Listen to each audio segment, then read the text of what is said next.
Sir ಹಾಂ ಕೃಷ್ಣ ಭಾಗ್ಯ ಜಲ ನಿಗಮಕ್ಕೆ 1 ವರ್ಷ ಎಕ್ಸ್ಟೆಂಡ್ ಮಾಡಿದ್ದಾರೆ. ಅದು ಟೆನ್ಯೂರ್ನ ಏನೋ ಟ್ರಿಬ್ಯುನಲ್ಗೆ 200 TMC ಅಷ್ಟು ನೀರು ವೇಸ್ಟ್ ಆಗ್ತಾ ಇದ್ರು. ಫೈನಲ್ ನೋಟಿಫಿಕೇಶನ್ ಸೆಂಟರ್ ಇಶ್ಯೂ ಮಾಡ್ತಾ ಇಲ್ಲ ಕೃಷ್ಣ ಭಾಗ್ಯ ಜಲ ನಿಗಮಕ್ಕೆ. ಈಗ ಸರ್ಕಾರ ಏನೋ ಒತ್ತಡ ಆಗಿದೆ ನಮ್ಮ ಶೇರ್ನ ನಾವು ಉಪಯೋಗಿಸ್ಕೊಳ್ಳೋದಕ್ಕೆ ಅಂತ. ಸಾಕು.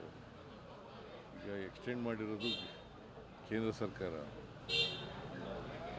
ನಾವು ಎಕ್ಸ್ಟೆಂಡ್ ಮಾಡಿರೋದ್ರ ಬಗ್ಗೆ ವಿರೋಧ ಇಲ್ಲ, ನಮ್ಮದೇನು ವಿರೋಧ ಇಲ್ಲ. ಆದರೆ ಕೇಂದ್ರ ಸರ್ಕಾರ ಗೆಜೆಟ್ ನೋಟಿಫಿಕೇಷನ್ ಮಾಡಿಲ್ಲ. ಇವತ್ತಿನವರೆಗೆ ಗೆಜೆಟ್ ನೋಟಿಫಿಕೇಷನ್ ಸುಮಾರು 13 ವರ್ಷಗಳಾಗಿದೆ. ಅದು ಗೆಜೆಟ್ ಕಮಿಷನ್ನು ತೀರ್ಪು ಕೊಟ್ಟು ಇವತ್ತಿನವರೆಗೆ ಗೆಜೆಟ್ ನೋಟಿಫಿಕೇಷನ್ ಆಗಿಲ್ಲ.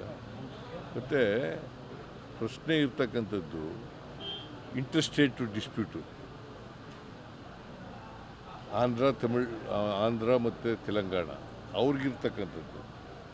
ನಮಗೇನು ಅಷ್ಟೊಂದು ನಮಗೆ ಏನು ತೀರ್ಪು ಕೊಟ್ಟಿದ್ದಾರೆ ಟ್ರಿಬ್ಯುನಲಲ್ಲಿ, ಆ ತೀರ್ಪಿಗೆ ಗೆಜೆಟ್ ನೋಟಿಫಿಕೇಷನ್ ಮಾಡಲಿಕ್ಕೆ ಯಾವುದೇ ಅಡೆತಡೆಗಳಿಲ್ಲ.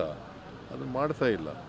ನಾವು ಅನೇಕ ಸಾರಿ ಭೇಟಿ ಮಾಡಿ ಹೇಳಿದ್ದೀವಿ. ನಮ್ಮ ಶೇರ್ ಏನು ಲಾಸ್ ಆಗಲ್ವಾ ಸರ್? ಯಾಕಂದ್ರೆ ನೀವು ಹೈಟ್ ಜಾಸ್ತಿ ನಮ್ಮ ಶೇರ್ ಜಾಸ್ತಿ ಆಗಲ್ಲ. ಬಿಕಾಸ್ ಹೈಟ್ ಜಾಸ್ತಿ ಮಾಡಲಿಕ್ಕೆ ಒಪ್ಕೊಂಡಿದ್ದಾರೆ.